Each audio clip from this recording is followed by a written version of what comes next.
Hello friends, welcome back to study कर। मैं हूं आपका दोस्त प्रभाकर।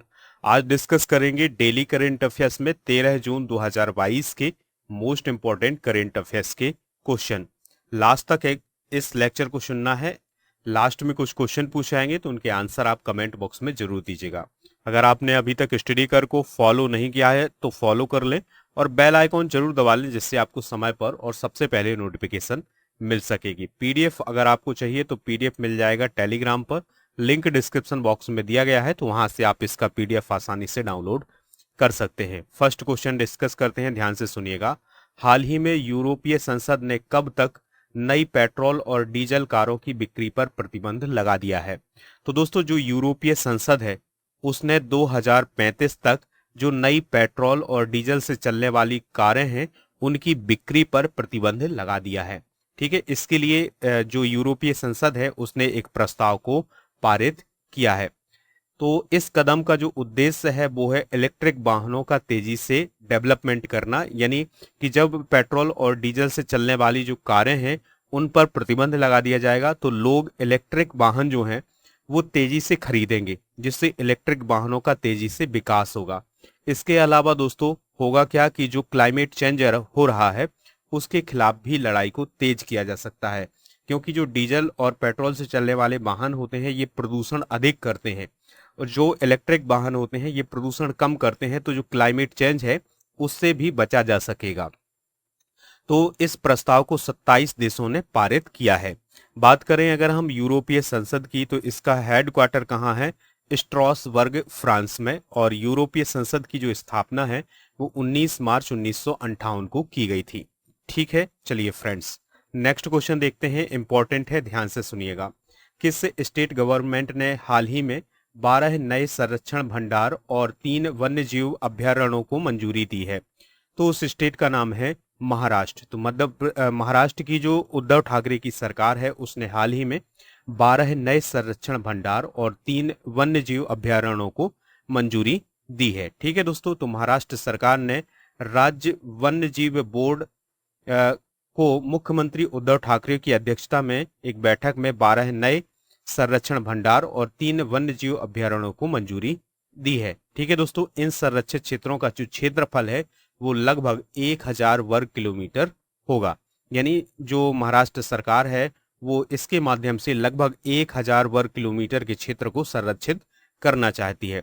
3 नए वन्यजीव अभ्यारण्यों में जो लोनार वन्यजीव अभ्यारण्य है और गढ़चिरौली में कोला मार्का और जलगांव में जो मुक्ताई भवानी है वन्यजीव अभ्यारण्य, उनका विस्तार किया जाना है।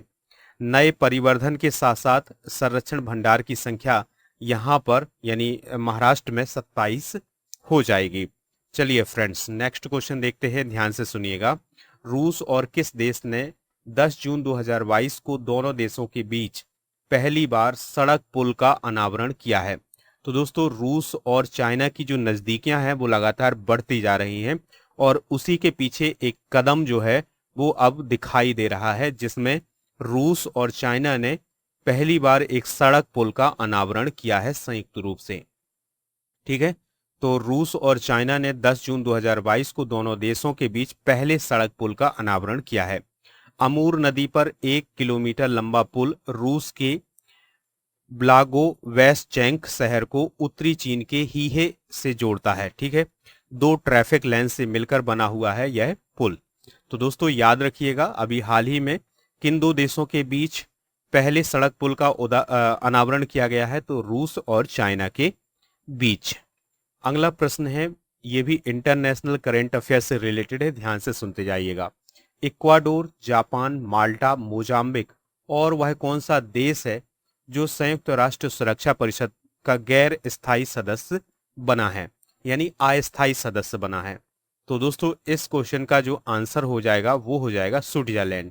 यानी इक्वाडोर, जापान, माल्टा, मोजाम्बिक और जो स्विट्जरलैंड है ये संयुक्त राष्ट्र सुरक्षा परिषद के अस्थायी सदस्य के रूप में चुने गए हैं। ठीक है, तो दोस्तों याद रखिएगा कि भारत भी जो संयुक्त राष्ट्र सुरक्षा परिषद है उसका अस्थायी सदस्य है। ठीक है, तो दोस्तों इक्वाडोर, जापान, माल्टा, मोजाम्बिक, स्विट्जरलैंड का जो कार्यकाल होगा वो 2 साल का होगा और 2023-24 के लिए इन्हें चुना गया है। अस्थायी सदस्य के रूप में भारत का जो 2 साल का कार्यकाल है वो दिसंबर 2022 में समाप्त होने वाला है।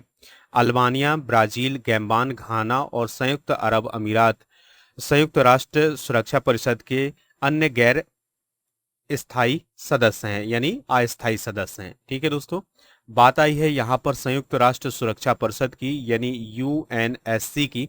तो इसके बारे में कुछ इंपॉर्टेंट पॉइंट डिस्कस कर लेते हैं, ध्यान से सुनते जाइएगा। इसकी स्थापना 24 अक्टूबर 1945 को की गई थी और जो संयुक्त राष्ट्र के यानी यूनाइटेड नेशन के जो 6 प्रमुख अंग हैं उनमें से एक वेरी वेरी इंपॉर्टेंट जो पार्ट है वो है संयुक्त राष्ट्र सुरक्षा परिषद।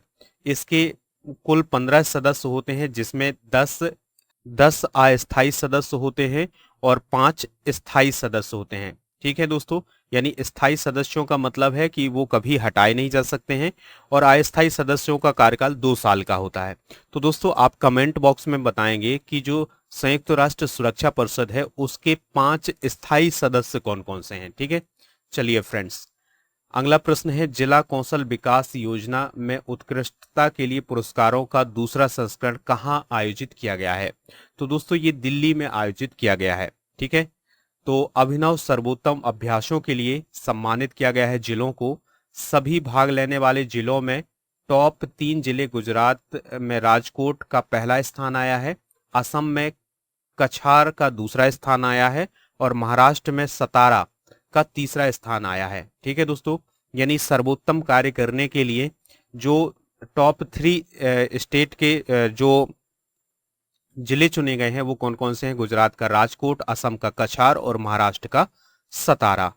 दोस्तों अगर हम बात करें जिला कौशल विकास योजना पुरस्कार की, तो इसे जून 2018 में शुरू किया गया था और इसे कौशल विकास और उद्यमिता मंत्रालय के द्वारा शुरू किया गया था। अगला प्रश्न है, 16 और 17 जून को विशेष आसियान भारत विदेश मंत्रियों की बैठक होने वाली है, तो इस बैठक की मेजबानी कौन करेगा? तो दोस्तों इस बैठक की मेजबानी भारत करेगा। कौन करेगा दोस्तों? भारत। तो भारत द्वारा नई दिल्ली में आयोजित यह पहली बैठक होगी। इसके साथ दिल्ली डायलॉग का 12वां संस्करण भी होगा। दिल्ली डायलॉग का विषय क्या है? तो bridge building in the Indo Pacific. विदेश मंत्री एस जयशंकर और आसियान देशों के जो मंत्री स्तरीय जो विदेश मंत्री होंगे वो इसमें हिस्सा लेंगे। ठीक है, साल 2022 को आसियान और भारत के बीच मैत्री वर्ष के रूप में नॉमिनेट किया गया है। बात आई है दोस्तों आसियान की, तो आसियान का फुल फॉर्म क्या होता है? Association of south east Asian nation. तो दक्षिण पूर्व एशियाई देशों का एक क्षेत्रीय संगठन है जो एशिया प्रशांत के उपनिवेशी राष्ट्रों के बढ़ते तनाव और राजनीतिक और सामाजिक स्थिरता को बढ़ावा देने के लिए स्थापित किया गया था। दोस्तों आसियान का आदर्श वाक्य क्या है? वन विजन, वन आइडेंटिटी और वन कम्युनिटी। 8 अगस्त को आसियान दिवस मनाया जाता है। आसियान का सचिवालय जो है वो इंडोनेशिया की जो कैपिटल है जकार्ता वहां पर है। अगला प्रश्न है, किस राज्य सरकार ने ऑनलाइन गेमिंग को रेगुलेट करने के लिए सिफारिश देने के लिए 4 सदस्यीय पैनल का गठन किया है? तो उस स्टेट का नाम है तमिलनाडु। ठीक है दोस्तों, तमिलनाडु ने नवंबर 2020 में जो ऑनलाइन गेम थे उनमें जो पैसा था लगाया जाता है उस पर तमिलनाडु सरकार ने प्रतिबंध लगा दिया था, लेकिन अगस्त 2021 में मद्रास उच्च न्यायालय ने इस प्रावधान को रद्द कर दिया था। लेकिन अब तमिलनाडु सरकार ने 10 जून 2022 को ऑनलाइन गेमिंग को रेगुलेट करने के लिए सिफारिश देने के लिए 4 सदस्यीय पैनल का गठन किया है। चीफ मिनिस्टर कौन है दोस्तों तमिलनाडु के? याद रखिएगा M.K. स्टालिन है। अंतिम क्वेश्चन है, ध्यान से सुनिएगा, किस देश ने घोषणा की है कि वह जून 2022 में अनिवार्य मृत्यु दंड को समाप्त करने पर सहमत हो जाएगा? तो दोस्तों आंसर है इसका मलेशिया। यानी मलेशिया ने अपने देश में मृत्यु दंड को समाप्त करने की सहमति बनाई है। ठीक है दोस्तों, तो ये याद रखिएगा। लेकिन जो अदालतें हैं वो इसे अनिवार्य नहीं कर सकती हैं, यानी मृत्यु दंड को अनिवार्य नहीं कर सकती हैं, इसे एक वैकल्पिक दंड के रूप में माना जाएगा। मलेशिया में वर्तमान में 11 अपराध ऐसे हैं जिनमें अनिवार्य मौत की सजा को ट्रिगर किया जाता है, यानी अनिवार्य रूप से मौत की सजा सुनाई जाती है। मई 2022 में जाम्बिया ने भी मृत्यु दंड को समाप्त करने की अपनी एक योजना की घोषणा की थी। मलेशिया एशिया महाद्वीप में है और इसकी जो कैपिटल है वो क्या है, कुआलालंपुर, याद रखिएगा। ठीक है दोस्तों, चलिए फ्रेंड्स, अब आपसे कुछ क्वेश्चन पूछे जा रहे हैं तो उनके आंसर आप कमेंट बॉक्स में जरूर दीजिएगा। फर्स्ट क्वेश्चन है, यूरोपीय संसद का मुख्यालय कहाँ है। सेकंड क्वेश्चन है, आसियान का सचिवालय कहाँ है। और थर्ड क्वेश्चन है, मलेशिया की कैपिटल क्या है। इन तीनों प्रश्नों के आंसर आप कमेंट बॉक्स में जरूर दीजिएगा, हमें इंतजार रहेगा आपके आंसर का। अगर आपको ये लेक्चर पसंद आया है तो आप इसे लाइक करें और शेयर करें सभी दोस्तों को। जय हिंद, वंदे मातरम।